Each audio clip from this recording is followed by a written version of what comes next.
भावना वर्मा जी गाजियाबाद से। राधे राधे। राधे राधे महाराज जी, आपको सादर नमन। महाराज जी, किसी भी निर्णय को लेने के लिए मन और दिमाग अलग अलग बात करता है। किसकी सुने, मन की या दिमाग की, जिससे सही निर्णय तस्मात् लेकर सही मार्ग। शास्त्रम प्रमाणम ते कार्याकार्यो व्यवस्थितो। क्या कार्य है और क्या अकार्य है, अर्थात क्या निषेध है और क्या विधि, क्या करना चाहिए और क्या नहीं करना चाहिए, ये शास्त्र प्रमाणित होना चाहिए।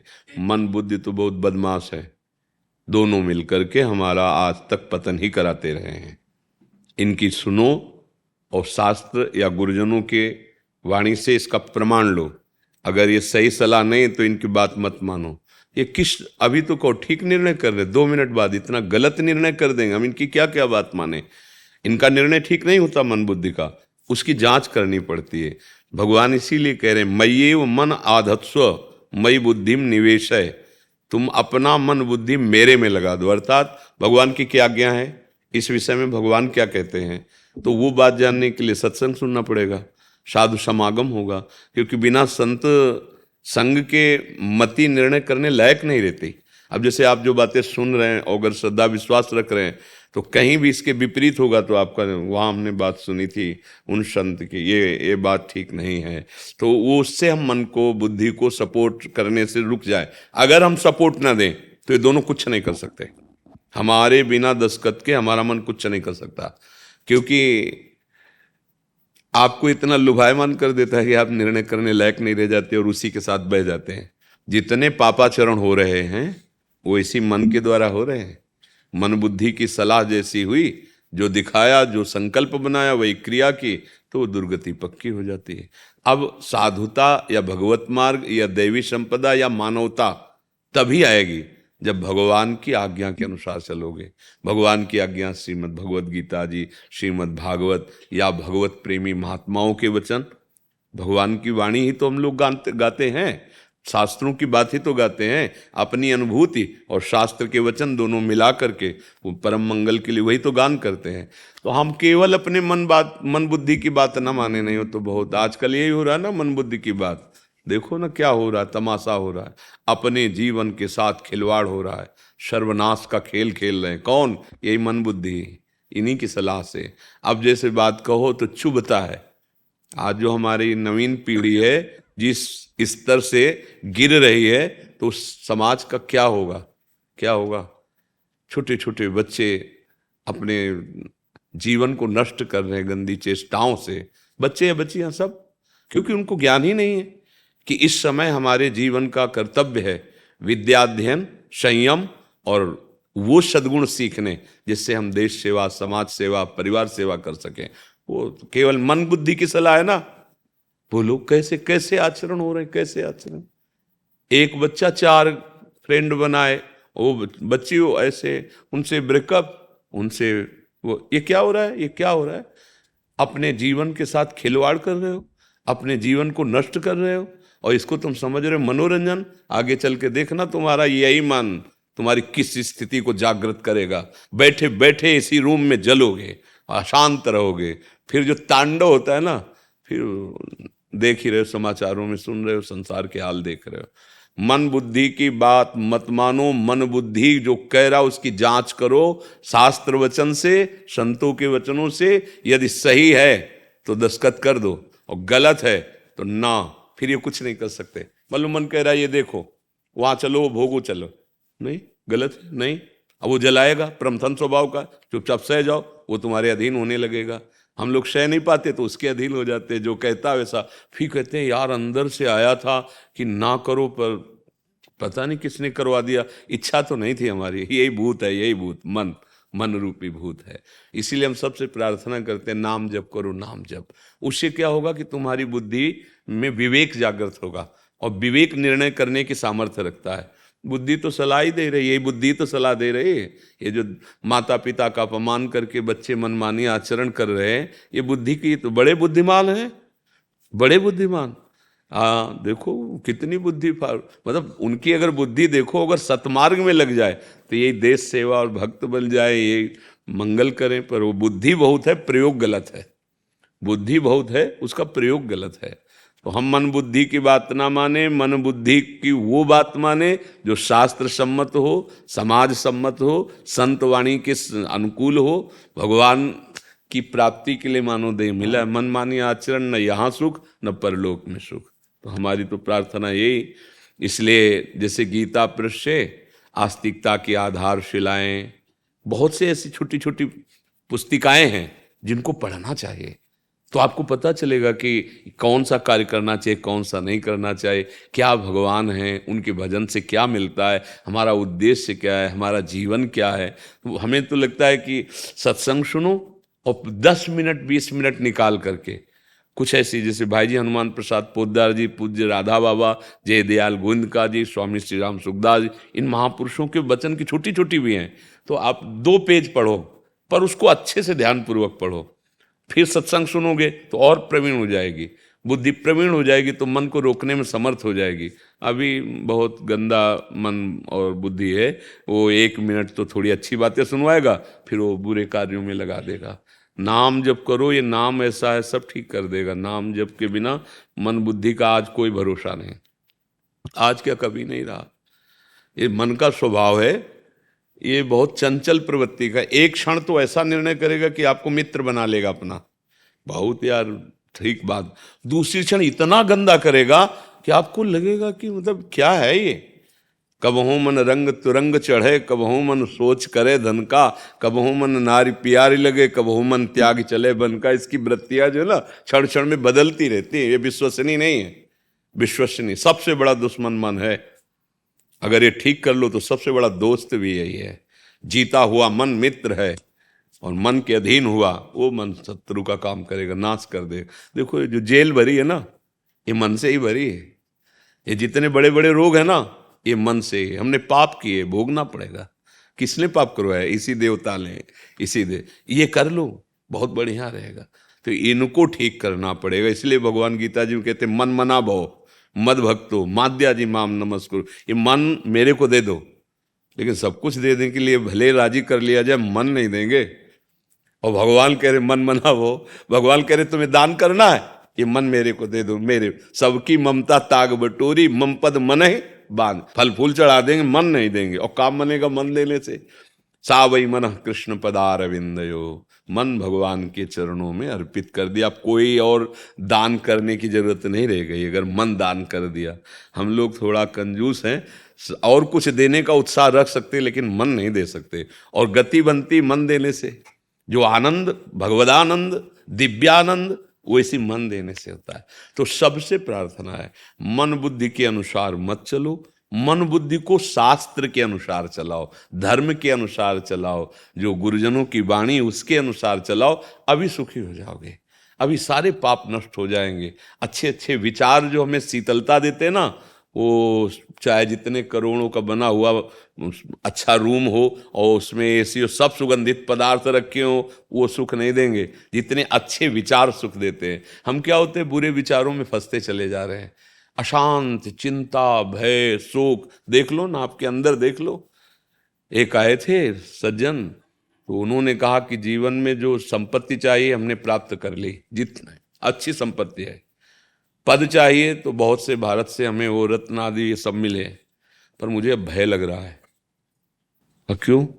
मुझे मरने को भय लग रहा है कि मरूंगा। ये समझो, अब सब छूटेगा जो हमें नाटक में मिला है ये, अब ये सब छूटेगा। देह छूटेगा, बच्चा छूटेगा, वो महल छूटेगा, बैंक बैलेंस छूटेगा, वो सब इनाम वाली चीजें देख देख के वो सब छूटेंगी। अब जो मिलना चाहिए वो मिला नहीं तो भय तो लगेगा ही। आए किस लिए हो? अगर नाम जप करो और फिर ये सब हो, कोई परेशानी नहीं।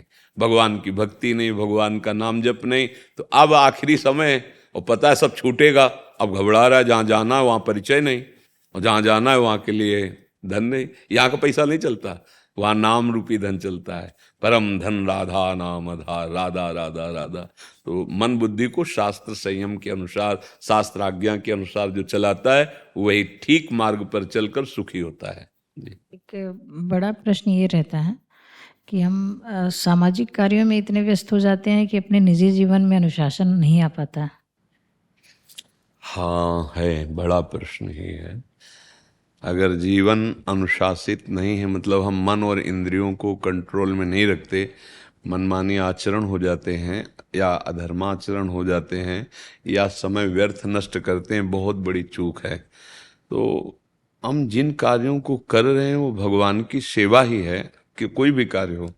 अगर हम स्मृति ये रखें कि हमारे कार्य का उद्देश्य धर्म है, हमारे कार्य का उद्देश्य समाज सेवा, देश सेवा है, और इससे हमारे भगवान प्रसन्न होंगे, और नाम जब कर लें तो वो सामर्थ्य आ जाएगी कि अभी क्या है, जैसे हम कार्य में व्यस्त हुए तो हमारा मन कहता है हमने कार्य कर लिया, अब हमें मनमानी करना चाहिए, मनोरंजन करना चाहिए, और वो हमको गिराता है, हमें अधीन करके अपनी मनमानी कराता है, हमारा संयम बिगाड़ देगा, हमें धर्म मार्ग से हटा देगा।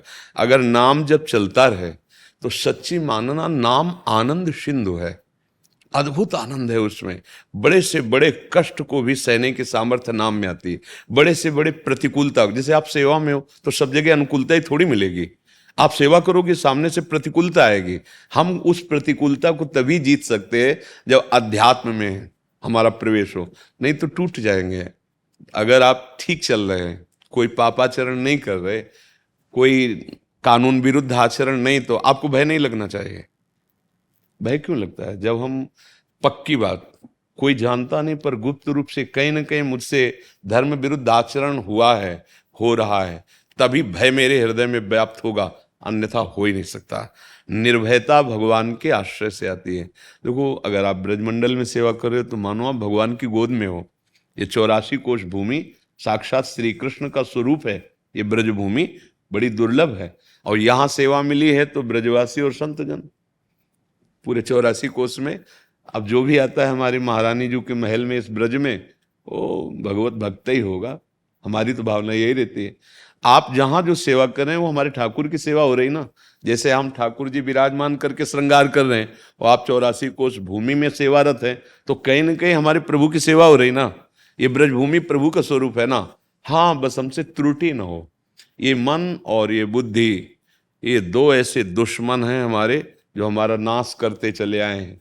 ये जितनी जेल भरी है ना, जितने दुर्गति की होती है ना, इन्हीं दो के सलाहकार से होती है। बुद्धि और मन मिलके जब हमको गलत सलाह देते हैं, ये भोग लो सुखी हो जाओगे, ये पी लो, ये खा लो, ऐसा कर लो, वैसा कर लो, आप सुखी हो जाओगे, वही हमसे पाप बन जाता है, वही हमसे अधर्म बन जाता है। तो हमारी मन बुद्धि को कौन शासित करे? ये कोई बाहर की बात तो है नहीं। एक शासन कर सकता है, बस दूसरा नहीं, वो नाम। अगर आप राधा राधा या कृष्ण कृष्ण या जो नाम आपको प्रिय है वो नाम जप कर रहे हो तो आपकी बुद्धि पवित्र होगी। पवित्र बुद्धि सही निर्णय करेगी और मन को गलत मार्ग से बचा लेगी। आप निर्भय हो जाओगे, आपको सुख मिलने लगेगा। आपको धन से सुख नहीं मिलेगा, पद से सुख नहीं मिलेगा। आपके अंदर यदि अधर्माचरण है, मनमानी आचरण है, तो इकट्ठा कर लो धन, पहुंच जाओ चाहे जिस पद में, इसी रूप में भी बैठ के जलोगे, क्योंकि उसका परिणाम शोक है, उसका परिणाम संकट है, उसका परिणाम दुख है। अगर भगवान का आश्रय लेकर सही मार्ग में चलोगे, संयम से चलोगे, तो नमक रोटी भी मिलेगी पर हृदय शीतल रहेगा, शांति रहेगी, और भगवान का बल है इसलिए भय नहीं रहेगा। तो हमारी प्रार्थना, जो कर रहे हो भगवान की पूजा है, जो नहीं करना चाहिए वो बिल्कुल मत करना। जानते हो सब लोग, हाँ, इसके लिए बल चाहिए तो नाम जप, राधा राधा, हमारे तो प्राण धन राधा राधा है। आपको जो नाम प्रिय लगे नाम जप करो। प्रार्थना है ये नशा ना करो। जैसे आजकल बहुत चला है ना, शराब पीना, मांस खाना, एक गंदे आचरण करना, भैया ये कभी तुम्हें सुख नहीं देंगे। ये तुम्हारे जीवन को नष्ट कर देंगे, तुम्हारी बुद्धि को भ्रष्ट कर देंगे। नशे से, गंदी बातों से बचकर जो कर्तव्य कर्म है वही पूजा है। और अगर नाम जप कर ले गए तो इसी जन्म में समस्त दुख मिट जाएंगे, परम सुख को प्राप्त हो जाओगे। राधे राधे महाराज जी, जिंदगी में और कोई इच्छा बाकी नहीं है, केवल एक विनती है कृष्ण जी से कि मुझे मेरा अहंकार जो है उसको त्याग कर मुझे कृष्ण चैतन्य में रमने दें। हर एक क्षण इस जिंदगी के बाकी समय को अपने दिमाग में ना जीकर केवल चैतन्य से चैतन्य में जीऊं। प्रभु की इसके लिए पहले समझना होगा कि आपका अहम स्थापित कहाँ है। आपको पता है आपका अहम कहाँ स्थापित है? अंतःकरण धर्म में 4 हैं। निश्चय करने के कारण उसे बुद्धि कहते हैं, संकल्प विकल्प करने के कारण उसे मन कहते हैं, चिंतन करने के कारण उसे चित्त कहते हैं, और स्वीकृति करने के कारण उसे अहंकार कहते हैं। मैं स्त्री हूं, मेरा अमुक अमुक अमुक पद है, अमुक सुख सुविधाएं हैं, अमुक जितना भी मैं के साथ जोड़ती चली गई वो अहम में स्थित होता चला गया। ये चैतन्य घन सच्चिदानंद भगवत स्वरूप मैं देह भाव को प्राप्त हो गया। आप स्त्री नहीं हैं, आपकी स्त्री पोशाक है। आत्म तत्व में ये पोशाक है, 3 पोशाक है। कई बार चर्चा हम कहा, जैसे कोई शरीर पे धारण करता है तो सर्दी का समय या सभा में जाना है, कोट शर्ट बनियान, ऐसे स्थूल कोट, सूक्ष्म शरीर शर्ट, कारण शरीर स्वभाव ये बनियान। ये आप नहीं है, कपड़ा आप नहीं है, ये तीनों शरीर आप नहीं है, पर हमारी स्थिति प्रगट में इन्हीं तीनों शरीरों पे है। हमारा स्वभाव ऐसा नहीं है, आप ऐसा हमारा, पर वो हमारा जबान से निकलता है, पर उसमें मैं जुड़ा हुआ है। इतना अहम उसमें बैठा हुआ है कि वो कुछ भी कर सकता है फिर अपने स्वभाव में, बर्ताव में। अब अंतःकरण धर्म में मेरी बुद्धि, मेरा मन, मेरा चित्त, मेरा हम, पूरा कहते तो है कि हमारा मन नहीं लगता, पर वो हमारा नहीं है, वो मैं है। इतना तन्मय होकर बोलते हम ऐसे ही है, क्योंकि हमारा है नहीं तो कहना पड़ेगा कि हमारा। हमारे में क्या होता है, बहुत दूरी होती है ज्ञान के द्वारा। जैसे हमारी घड़ी, तो ये मैं तो नहीं हो गया ना, पर अंतःकरण धर्म में कहते हम हमारा मन है, पर मैं स्वयं मन में तन्मय हो गया हूं। उसकी मांग मेरी मांग, उसका दुख मेरा दुख, उसकी प्रतिकूलता मेरी प्रतिकूलता। आप अच्छे से देख लीजिए, हमारी बुद्धि जो निर्णय करेगी वही हम मानेंगे और बात नहीं मानेंगे। अहम धर्म बुद्धि में स्थापित हो गया। अब हमारा शरीर ये स्थूल, इसके द्वारा जो पद है, जो सेवाएं हैं, जो कर्तव्य हैं, पूर्ण अहम इसमें आ गया। इसे कहते हैं देहाभिमान। अब यही अभिमान साधना से जब हट जाए और अपने स्वरूप में आ जाए तो वही होता मैं ब्रह्म, अहम ब्रह्मास्मि। अब इस शुद्ध ब्रह्म स्वरूप अहम हो गया। अच्छा, इसे ज्ञान के द्वारा बहुत कठिन साधना है। ज्ञान के पंथ कृपाण के दहारा, परत खगेश लगे नहीं बारा। जो निर्विघ्न पंथ निर्वाही, सो कैवल्य परम पद लाई। ज्ञान की मार्ग में चलने का मतलब जैसे तलवार की धार पर चलना, फिसल गए तो फिर मतलब दूसरा ठिकाना नहीं। अच्छा, भक्ति मार्ग में क्या है कि करो सदा तिनके रखवारी, जिम बालक राखे महतारी। भगवान का पूरा सपोर्ट होता है इसमें। अगर गिर रहा है तो जैसे माँ दौड़ के ऐसे बचाती है, तो भगवान इसमें बचाते हैं। और जो वस्तु ज्ञान से मिलती है भक्ति में सहज में प्राप्त हो जाती है, क्योंकि इसमें दैन्यता होती है।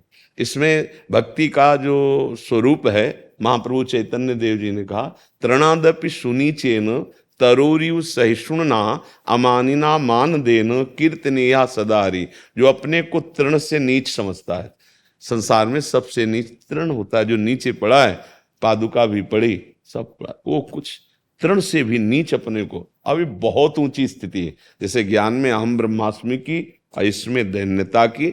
भक्ति का जो स्वरूप है वो दैन्य है।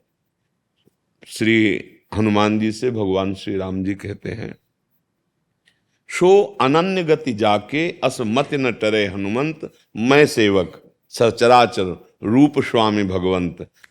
अब सब हमारी सृष्टि जितनी श्री राम में या श्यामा श्याम में या ब्रह्म सर्वम खलमिदम ब्रह्म, तो हम सेवक हैं ब्रह्म के। तो हम बिल्कुल दैन्य भाव में, पर ये भाव बड़ा कीमती है, किसी बाजार में नहीं मिलता। ये भी उपासना से ही प्राप्त होता है। तो अहम जब तक गलित नहीं होगा तब तक ना ज्ञान की प्राप्ति होती है और ना प्रेम की प्राप्ति होती है। देखो, पूजा कर लेना, मंदिर बनवा लेना, तीर्थयाटन कर लेना, दान कर देना, इसमें वो पुष्ट हो रहा है। मौन रह लेना, फलाहार रहना, दूध पिए, इसमें वो पुष्ट हो रहा है। जो आपका प्रश्न अहम, ये सब वो पुष्ट हो रहा है, कुछ नहीं। इसीलिए परमानंद की अनुभूति, परमात्मा प्राप्ति इसीलिए कठिन है, क्योंकि वो पुष्ट हो रहा, जान ही नहीं पा रहे। जिस अहंकार को मिटाए बिना भगवदानंद या ज्ञानानंद या प्रेमानंद नहीं प्राप्त होता है। अगर चतुरता है, जैसे ज्ञानी कोई चतुरता है, ब्रह्म सत्यम जगन मिथ्या, तो हर चेष्टाओं को मिथ्या करता रहता है, इसीलिए वो फलदायी नहीं होती। जो भक्त है हर चेष्टाओं को भगवान को समर्पित करता रहता है, इसलिए अहंकार नहीं आता कि आपने मुझे जो पद दिया, आपने जो मुझे सुविधा दी, तो आप ही आते हो हमारे सामने, तो उस रूप में आपने जो मुझे अधिकार दिया है, अगर आप गलत का रूल करके आओगे तो मुझे पद दिया आप ही हो। बोले कि भगवान जब सब में देखेगा तो पिटाई कैसे कर सकता है? तो तुम तो देखो कि भीष्म जी तो सामने देख रहे हैं श्री कृष्ण को, अर्जुन के सारथी बने हैं, और युद्ध जब सामने से हो रहा है तो भगवान को इतना विवश कर दिया मार बाणों कि वो अपना प्राण छोड़ करके और भीष्म के लिए पहिया रथ का लेकर मारने को दौड़े। सामने भगवान को देख रहे हैं लेकिन बाण मार रहे हैं। महाराज आप विपक्ष में हो, मेरे आराध्य देव हो, और आपने खेल निर्धारित किया है युद्ध का, तो अब हम बख्शेंगे नहीं, जितना आपने हमें पावर दिया हम आप ये। तो प्रभु दो प्रकार की यहाँ लीलाएं हो रही, एक सत और एक असत। सत को कोई जान ही नहीं पा रहा, असत लीलाओं में।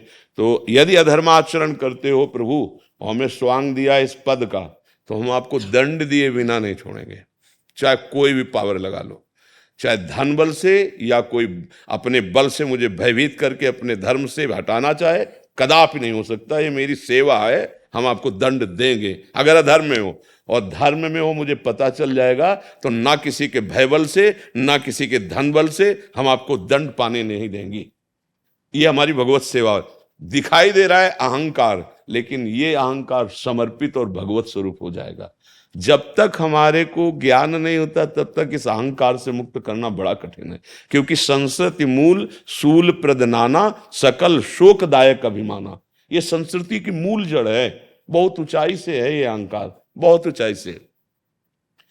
अगर ये ठसक हो जाए कि हम देवराज इंद्र हैं और हम परमेष्ठी पद हैं, जैसे प्रधानमंत्री पद, राष्ट्रपति पद, ऐसे त्रिभुवनपति पद इंद्र, और प्रजापतियों में सर्वश्रेष्ठ पद परमेष्ठी पद, उसमें ब्रह्मा, इनको भी भगवत प्रेमी महात्मा के चरणों में प्रणाम करना होता है। ब्रह्मा जी को भी वो प्रणाम करते हैं कि उसकी स्थिति जो है, क्योंकि अहम में कहीं परमेष्ठी पद है और वो एकदम अहम शून्य है।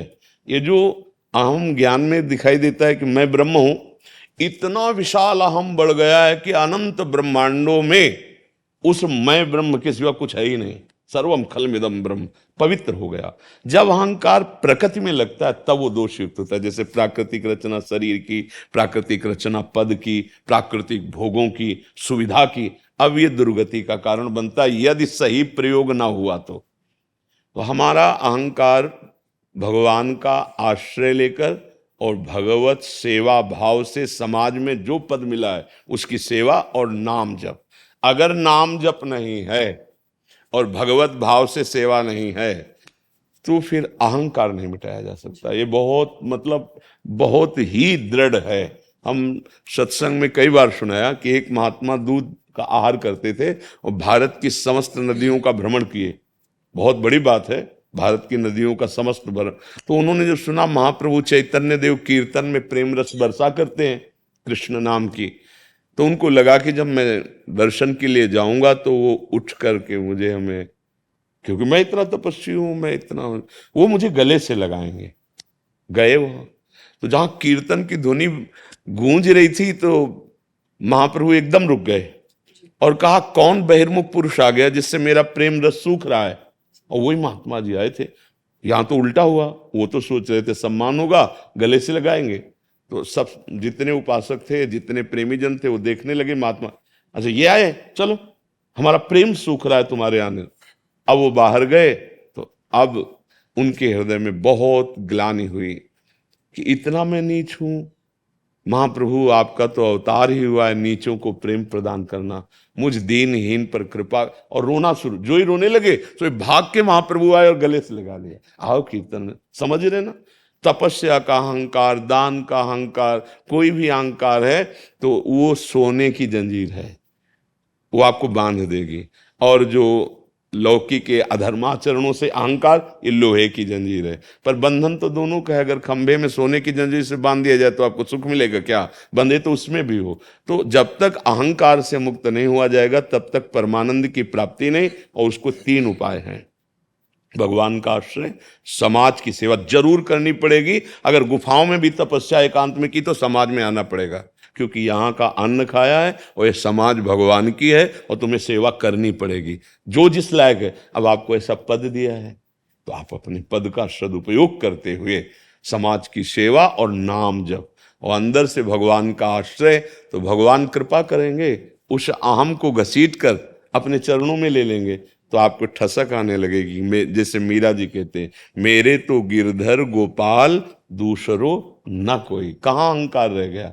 भगवान में जब अहंकार समर्पित होता है तो जगत पावन करने वाला बन जाता है। जैसे गोस्वामी तुलसीदास जी कहते हैं, अस अभिमान जाई जन भोरे, मैं सेवक रघुपति पति मोरे। हे प्रभु, ये अभिमान मुझे सदैव बना रहे, कभी भूलू ना कि सियाराम जो आप मेरे स्वामी हो, मैं आपका सेवक हूँ। पवित्र अभिमान। अगर यही अभिमान लौकिक में चला जाता है तो निंदनीय और बांधने वाला हो जाता है। जैसे अपने लोग वृंदावन के हैं, प्रियाजू के उपासक हैं, तो हम श्यामाजू केवल अभिमानी, टेढ़े रहें मोहन रसिया सो, बोले अटपट बानी, हमारी लाडली जो हमारे माई श्यामाजू को राज, ये अहंकार है, ये ठसक है हमारी। हम सच्चिदानंद भगवान को भी अपनी मुस्कान से अधीन करने वाली किशोरी जू के हैं, किशोरी जू हमारी है। तो अहम तो है पर शुद्ध अहम है सच्चिदानंद का। माया जनित अहम बांधने वाला है। अब अहम ही तो है, अहम ब्रह्मास्मि, मैं ब्रह्म हूं, अहम ही तो है, पर वो शुद्ध अहम है। विद्या का, रूप का, कुल का, पद का, महत्व का, धन का, यौवन का, ये प्रकृतिजन्य अभिमान यही बांधने वाला है। तो इसके तीन ही बात है, भगवान की शरण होकर भगवान का नाम जप करते हुए समाज की सेवा करना, जो अधिकार मिला है। वो अधर्माचरण में सत्य बात तुम्हें पता चल गई कि अधर्माचरण है, तो ये उसको तुम पवित्र कर रहे हो दंड देके। अगर ना प्रकाशित हुआ तो भगवान के विशेष, जैसे ये हमारी भारत सरकार की व्यवस्था है, तो हमारे भगवान की व्यवस्था है नर्क, और वहाँ के सबसे बड़े अधिकारी यमराज, जो सबके मनों की बात एक सेकंड के कम हिस्से में ही सब जान लेते हैं, और दंड देने वाले हैं यमदूत। अब वहाँ ना तो किसी की सिफारिश चलती है, ना वहाँ कोई वकालत चलती है, और ऐसा ना समझे अरे कहीं कुछ नहीं। जैसे हमको एक गंगा किनारे भ्रमण कर रहे थे तो चोर मिले, तो उन्होंने बताया कि इतने वर्ष हम ऐसे सजा, तो हम कहा आपकी पिटाई भी होगी? तो उन्होंने नाखून ऐसे दिखाए, बोले यहाँ ऐसा ऐसा ऐसा, और बहुत, हम तो ये कहते 5 जूता खा ले किसी के, पर जेल जाने वाला काम न करे। उसका अनुभव था जेल जाने वाला काम न करे। अच्छा, अब वो अनुभवी है, समझ में। अब जो दूसरे हैं, अरे कौन बिगा, फंस गए ना कानून में, तब तुम भी ऐसा कहोगे कि गांव के किसी निर्बल आदमी के 5 जूता खा ले लेकिन अपराध न करे, नहीं तो वहां जो सेवा होती है ना वो बहुत बड़ी होती है। अच्छा, यहां तो हृदय है, मतलब बहुत संयम से वहां मृत्यु नहीं होनी है, और वहां हृदयहीन है दंड देने वाले। दया नाम का शब्द नहीं है जो नर्क में है। हमने शास्त्रों में जो पढ़ा है उसके अनुसार कह रहा हूं, बिल्कुल दया नाम का शब्द नहीं है। बहुत पिटाई होती है, और मरना है नहीं। यहां तो मान लो गोली मार दिए तो मर गए, फुर्सत मिली, वहां मरना है नहीं। अगर वहां तुम्हें अस्त्रों से छेदा जा रहा है तो वैसे ही जीवित रह के एक एक अंग छेद दिया जाएगा। वहां जैसे यहाँ ये मांस खाना, व्यभिचार का, हम बार बार इनको जो मना करते हैं, वहां शमशियों से तुम्हारा मांस नोच करके तुम्हें खवाया जाएगा। जैसे कहते हैं शरीर तो यहीं छूट गया, फिर मांस क्या है, यातना दे। जब जेल जाता है तो जेल की वर्दी अलग होती है, तुम्हारा पैंट कोट उतरा लिया जाएगा। तो हमारी जो भागवतिक जेल है ये उतरा लिया जाएगा तुम्हारा, और फिर जाओ वहां नया कपड़ा मिलेगा जेल का, उसका नाम है यातना दे। जैसे आपको पुण्य लाभ लेना है तो देव दे, ऐसे कष्ट मिलना है तो यातना दे। वो मरती नहीं है, बड़ी पीड़ा होती है। कर्म बहुत होश से करे, सावधानी से, कोई अपराध न बन जाए। तो अगर जहां उसका अपराध बन गया और हमारे कानून में फंस गया तो उसको दंड देना अनिवार्य है, क्योंकि दंड से ही वो निर्भय मार्ग में चलेगा। अगर दंड नहीं तो बढ़ता चला जाएगा। तो बस यही हमारी सेवा हो गई। जैसे अर्जुन जी कह रहे हैं, हम कैसे काटेंगे गले? जिन्होंने प्रत्यंचा चढ़ाना सिखाया द्रोणाचार्य, जिन्होंने अंगुली पकड़ के चलाया भीष्म पितामह, इनको मैं काटूंगा? तभी तो गीता प्रारंभ हुई। तुम मोह का त्याग करो, हमारी सेवा है। मामुनिस्मर युद्ध च मेरा स्मरण चलता रहे और तुम्हारा कर्तव्य युद्ध। ऐसे ही बिल्कुल हम सबको कहते हैं, अगर आप जैसे हमारे भारतीय संविधान की रक्षा में हो, रात दिन ईमानदारी से आप अपने पद का निर्वाह करें और नाम जप करें, आपको वही गति प्राप्त होगी जो एक महात्मा को प्राप्त होती है। क्योंकि सेवा है, हमारी माला चला करके सेवा है, तुम्हारा गोली चला के सेवा है। जहां जरूरत पड़े प्राण अर्पित करते हुए देश सेवा में समर्पित हो गए तो भगवान मिलेंगे। बस यही अहम का समर्पण है। भगवान की शरण, नाम जप और समाज की सेवा, ये तीन बातें जिसके जीवन में हैं वो उन्नति को प्राप्त हो जाता है। उल्टा भगवान का विस्मरण, अहम की शरणागति, मैं कुछ हूं, अब अपना निर्णय ही ठीक है, जैसे हम निर्णय करेंगे तो फिर ये गलत हो गया। अब जीवन बंधन युक्त हो जाएगा। आप कितना भी धन कमा लो, आपका हृदय जलेगा, अशांत रहोगे, मन तुम्हें जलाएगा, तुम्हारे मन में एक विषाद रहेगा, मन प्रसन्न नहीं रहेगा और शारीरिक दंड मिलेगा, तब टूट जाओगे, किसी काम के नहीं ले जाओगे, बिल्कुल कर्म ने नहीं बख्शा। भीष्म जी महाभागवत भगवान के पर 6 महीने बाणों पर भगवान से कहते हैं, ऐसा क्या प्रभु, कौन सा पाप किया? तो बोले 100 जन्म तक तो हम देख रहे ले, बोले और पीछे। भगवान की शरणागति तो सन्मुख होए जीव मुझ वही, जन्म कोटि अगनाश हो तवई, और मधुर मधुर नाम जो प्रिय लगे। और समाज की सेवा, ये आज हम समाज की सेवा शब्द से भूल गए हैं।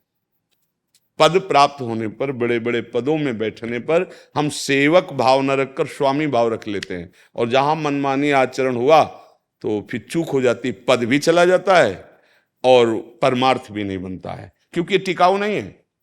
न ये शरीर टिकाऊ है, न शरीर के पद टिकाऊ है। जिस दिन इस हंस को निकलना होगा इससे, उस दिन कुछ भी साथ ही आंका नहीं रह जाएगा, सब भूल जाएंगे, आप सब भूल जाओगे। एक रह जाएगा, अगर सत्य आचरण और सत्य भजन और सेवा बन गई तो काम बन जाएगा, अगर सेवा नहीं बनी तो फिर गड़बड़ हो जाएगा। तो अहंकार को भगवान को समर्पित करके निरंतर भजन करें। आपको कोई संशय इसमें? जी। हरे कृष्णा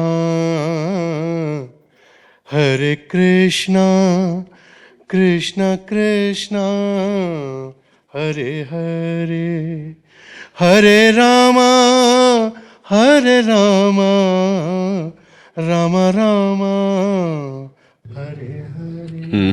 भगवान नाम की जय। जय जय जय जगन्नाथ, जय जय। राजीव कुमार पाल जी, सत्यपाल सिंह जी, राधे राधे महाराज जी। महाराज जी, इनमें से एक जज हैं और एक सिविल सेवा अधिकारी हैं। ये कह रहे हैं कि विपरीत परिस्थितियों में अपने सरकारी सेवा कार्यों में सुधार कैसे करें? साधन पूजा के लिए समय भी कम मिल पाता है, ऐसे में भगवत प्राप्ति कोई कैसे हो पूजा पाएगी? आपको और नहीं करनी, मन में केवल सरकारी कार्यों में और दोनों हाँ बिल्कुल, अपने कर्तव्य का धर्म पूर्वक पालन करना, यही सबसे बड़ी पूजा है। अर्जुन जी कह रहे हैं मैं संन्यास लेना चाहता हूं, अपने पूज्य जनों को मार करके मैं स्वर्ग का भी राज्य नहीं चाहता। हे केशव, ये तो मृत्यु लोक के राज्य की बात है। भगवान ने कहा नहीं, मेरी आज्ञा का पालन करो, मेरा सतत स्मरण करते हुए युद्ध करो। मामनुस्मर युद्ध च, तस्मात् सर्वकालेषु मामनुस्मर युद्ध च, भगवान कहते हैं। अर्जुन को सन्यास के लिए नहीं कहा और सच्चा सन्यास बताया। ये तो सर्वाणि कर्माणि मयि सन्न्यस्य मत्पराः अनन्ये नैव योगेन माम ध्यायन्तु उपासते तेषाम् अहं समुद्धरता मृत्यु संसार सागरात्। भगवान के वचन है कि जो अपने सारे कर्म मेरे को समर्पित कर देता है और मेरे को सब में देखते हुए व्यवहार करता है, वो मेरे परायण कहा जाता है। उसका उद्धार मैं स्वयं करता हूँ, क्योंकि उसकी वही सर्वश्रेष्ठ साधना है। जो हमारा माला चलाना, आरती करना और भगवत कथा कीर्तन करने से पद मिलेगा, वही आपको हमारे भारत देश के जिस पद पे हो, धर्म पूर्वक वैसा ही कर्तव्य सामने वाले के साथ बर्ताव करोगे तो वो भगवान की पूजा होगी। हाँ, एक जरूरी है कि सब में भगवत भावना होना जरूरी है। तो कह दो कि भगवत भावना करेंगे तो फिर उसे दंड कैसे दे पाएंगे? नहीं, भगवत भावना करेंगे तो दंड कैसे दे पाएंगे? तो दंड भी तो भगवत स्वरूप है। जब सब में भगवत भाव है तो आपने प्रभु ऐसा आचरण किया तो आपको दंड रूपी पूजा मिलेगी। आप रोग रूप से आ रहे हो तो औषधि रूपी पूजा मिलेगी। आप अच्छे आचरण रूप से आ रहे हो तो न्याय विभाग से आपको सम्मान मिलेगा, और आप अधर्म आचरण करके आ रहे हो तो आपकी ही प्रेरणा से हम आपको दंड देंगे। ये हमारी पूजा होगी। जैसे हम तो भावना करते हैं, विपक्ष में भीष्म जी हैं, सो महाभागवत भक्त श्री कृष्ण के, और सामने श्री कृष्ण हैं, पर युद्ध में थोड़ी भी राहत नहीं, बाण मारकर भगवान को व्याकुल कर देते हैं, और भगवान उतर करके रथ का पहिया लेकर भीष्म जी को मारने के लिए। बहुत विवेक के द्वारा समझना है। अच्छा, विपरीत परिस्थिति क्या आती है? हमारे मन की मानी हुई अनुकूलता नहीं होती। बहादुर तो वही है जब विपक्ष जोरदार हो और उस पर विजय प्राप्त करे। तो अगर प्रतिकूलता आती है, देखो प्रतिकूलता का स्वरूप अधर्म होता है। अधर्म के सिवा प्रतिकूलता आ नहीं सकती। कल किया हो या आज किया हो, खुली बात समझो। हम जिस मार्ग में जा रहे हैं, अगर कोई हमें गिरा सकता है तो हमारा कर्म कोई है जो हमें टांग मारेगा, गिरा देगा, और किसी विश्व में किसी की ताकत नहीं कि हमको गिरा सके। जैसे जो समस्त धनुर्वेद का युद्ध क्षेत्र का ज्ञाता होता है, वो हर परिस्थिति में विजय से प्राप्त करता है।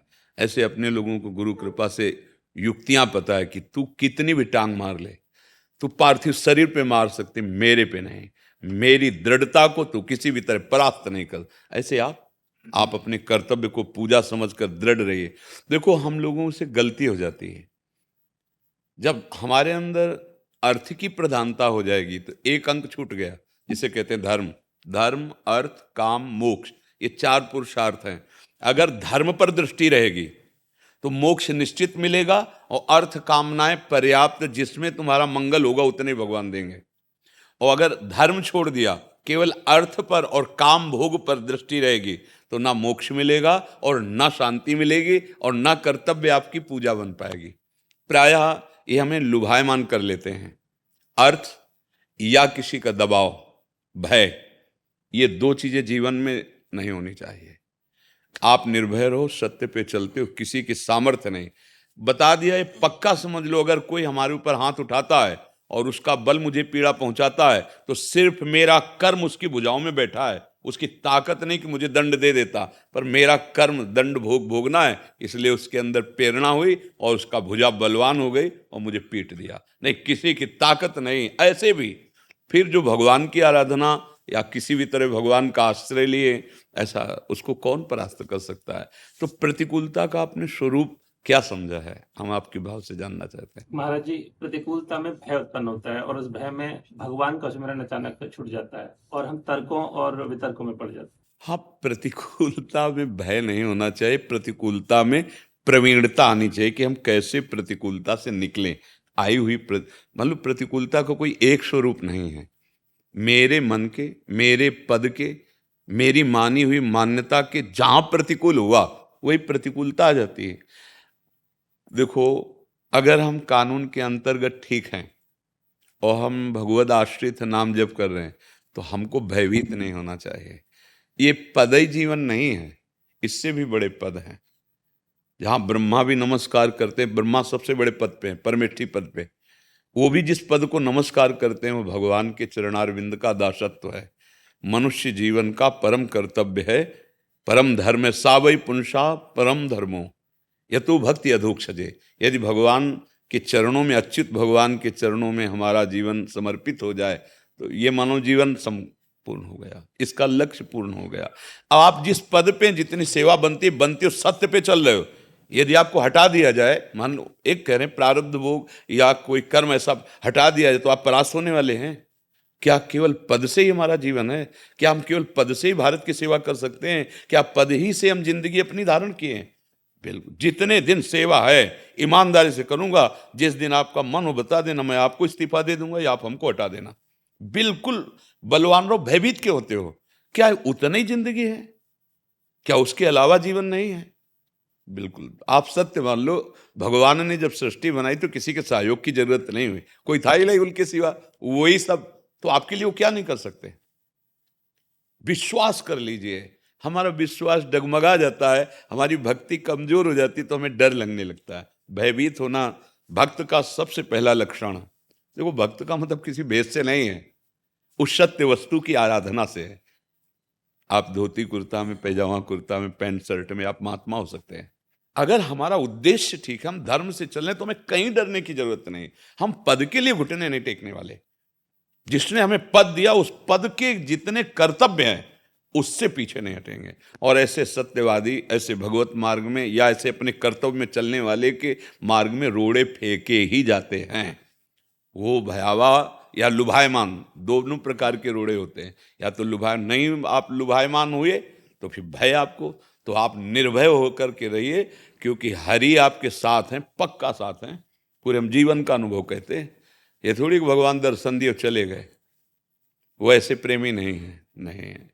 और करूं सदा तिनके रखवारी, जिम बालक राखे महतारी, ये कब सार्थक करेंगे? ये तुमसे सच्ची कहते हैं। पीछे का जीवन बड़ा किंचन और भिक्षा केवल आचार्यों ने आदेश किया, उसके अलावा एकांत। आज जब जरूरत पड़ी तो आज भी हमने कभी ऐसे नहीं किया। ऐसे ऐसे गोद में लिए हुए आप सच्ची मानिए, वो ज्ञान के भंडार हैं, वो महालक्ष्मी पति हैं, उनका अच्छा वो यहीं बैठे हैं, जहां आप हो वहीं वो हैं। ऐसा अंगरक्षक कौन होगा? हरि के सिवा कौन अंगरक्षक होगा? अरे वो तो बाहर खड़ा रहेगा, और शौचालय में दिल फेल हो रहा है, कौन अंगरक्षक वहां काम करेगा? हरि, हरि नाम और हरि। इसलिए डरो तो तुम ना, डरे तो वो जो अधर्माचरण करे। कुछ गलती होगी तो डर जाओगे आप। सिंह की तरह दहाड़ो, मनुष्य जीवन पशु की तरह दबकर जीने के लिए नहीं मिला। धर्म से चलेंगे कहीं भी हो। ये इस्तीफा अपनी जेब में रखा जाता है। जो सत्यवादी होता है ना, भगवत मार्ग का होता है ना, धर्म से चलता है ना, उसको पता है या तो तुम निकाल दो या ये ले लो, हम गलत करेंगे नहीं और तुमसे डरेंगे नहीं।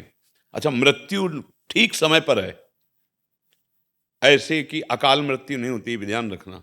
किसी के सामर्थ्य नहीं कि तुम्हारा बाल बांका भी कर सके। डरना नहीं, एक बार होगी मृत्यु और उसका राइट टाइम है। वो सेकेंड, वो मिनट, वो तिथि पहले से तय है। आप झुक के अधर्माचरण कर बैठो तो भी नहीं बचोगे, वो राइट टाइम है। और चाहे ललकार करके जियो तो भी कोई मिटा नहीं सकता, क्योंकि राइट टाइम है। जो विधना ने लिख दिया, छठी राव के अंक, राय घटे न तिल बढ़े, रहुरे जीव निशंक। भयभीत क्या, 2 बार तो मृत्यु होनी नहीं ना, 1 बार होनी, पक्का होनी। इसका नाम मृत्यु लोक है, सब जाएंगे। फिर यही तो कोई डरा सकता है ना कि हम तुम्हें मार देंगे। तो तू काल है कि मृत्यु है? तो दिखा, मेरा समय होगा तो तू मारे या कोई मारे, मरना तो है यार। और अगर समय नहीं है तो तू मेरा बाल बांका भी नहीं कर सकता, पक्का। भय जीवन में नहीं, भय ही हमसे अधर्माचरण करा देता है, जिससे और भय होने लगता है और परास्त हो जाते हैं। आप सत्य पे चलोगे तो हो सकता है रोड़े फेंके जाएं, पर परास्त होना नहीं।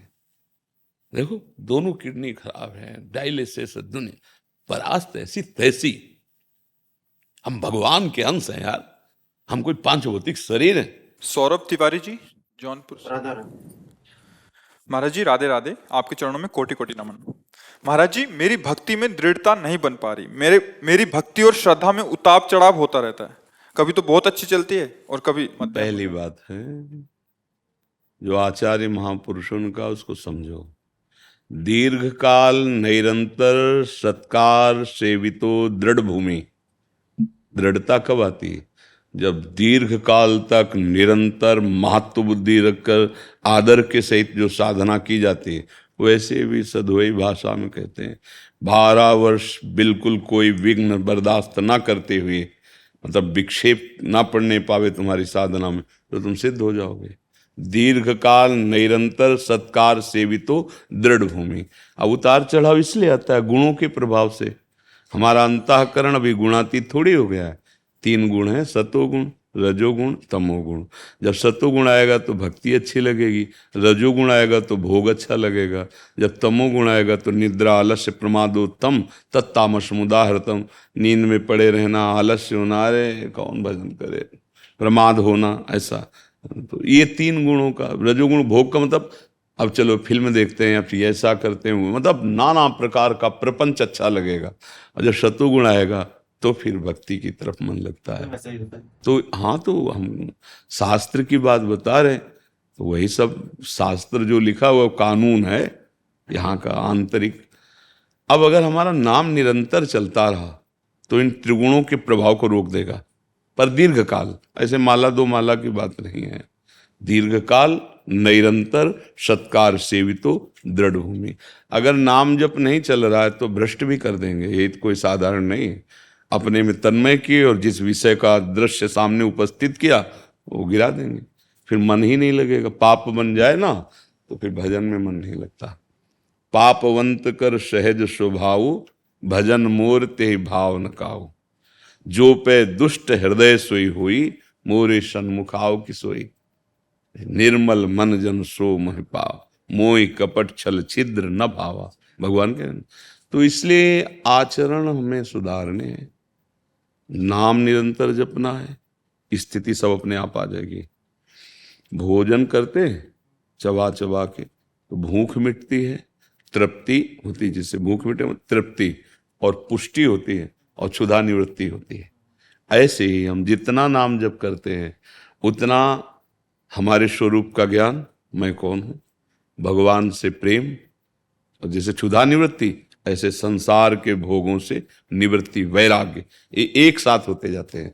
पर एक कवल में तो नहीं अनुभव होता। जब बहुत हमारा मान लो 10 रोटी खाने का तो 5 रोटी कम से कम पेट में जाए तब पता चलेगा कि हाँ कुछ पहुंचा है। तो ऐसे हमारा समय 24 घंटे में है तो 12 घंटे कम से कम ऐसी चित्त वृत्ति रहे जो प्रभु में लगे, तब कुछ समझ में आवे।